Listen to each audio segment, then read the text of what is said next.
Magandang araw po sa mga taga-subaybay ng ubandeño.com. Nais ko rin po magpasalamat sa mga organizer ng ubandeño.com at kami po ng mga grupo namin ng Team OEG ay napagbigyan at naimbitahan sa ganitong programa nang sa gayoy masabi namin ang aming mga adikain sa inyong lahat. Bago po ang lahat, gusto ko po magpakilala.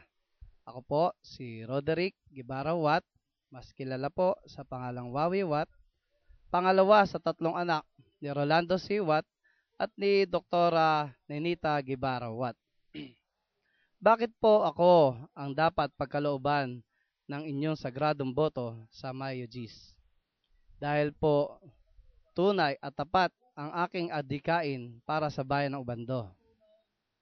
Ano po ang aking mga adikain sa bayan ng Ubando? Kung inyo pong mapapansin, ang aking slogan, ako mismo, dito po nakasaad ang aking mga adikain. Ako mismo, A. Atensyon sa sektor ng pangkalusugan ay pagtutuunan po natin ng pansin. Dahil po sa ang inyong lingkod, ang naatasan na manguna sa komite ng pangkalusugan, kung ako po'y inyong pagkakatiwalaan ng inyong boto, nais po natin maglunsad ng mga programang kapakipakinabang tulad po ng paglalaan ng pondo sa ating mga health center nang sa gayon po'y madagdagan natin ang mga gamit dito.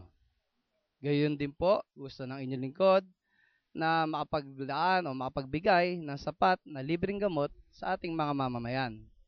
Nais din po ng inyong lingkod na makapagbigay ng libreng konsultasyon sa ating mga mamayan, lalo na ang ating senior citizen at mga mamamayan na may kapansanan na wala ng kakayahan na pumunta pa sa ating mga health center.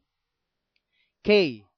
Kalinisan at kaayusan ay pagtutuunan din po natin ng pansin dahil naniniwala po ang inyong lingkod na ang malusog na pangangatawan ay tanda ng malinis na pamayanan.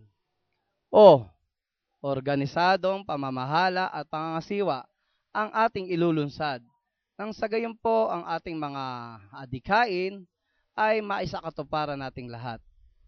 M. Mamamayan muna.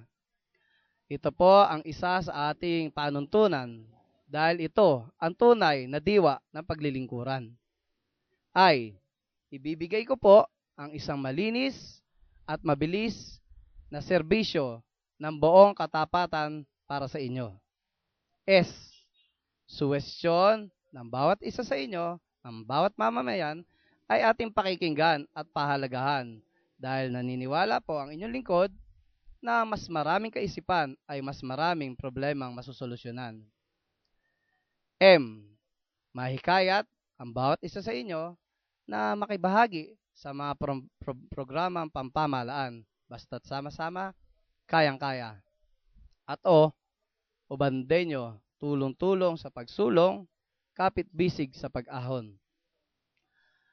Tayo pong lahat ay may kani-kaniyang mga pangarap sa buhay. Nagkataon po na isa sa pangarap ng inyong lingkod ang makatulong sa kanyang kapwa, lalo't dito sa bayan ng Ubando. Kaya po, sa darating na Mayo, ako po'y humiling ng inyong suporta, gayon din sa aming grupo na sana'y mapagbigyan nyo. Hanggang dito na lamang po. Muli, nagpapasalamat sa inyo. Wawi Watt, number 21 sa Balota. Maraming salamat po.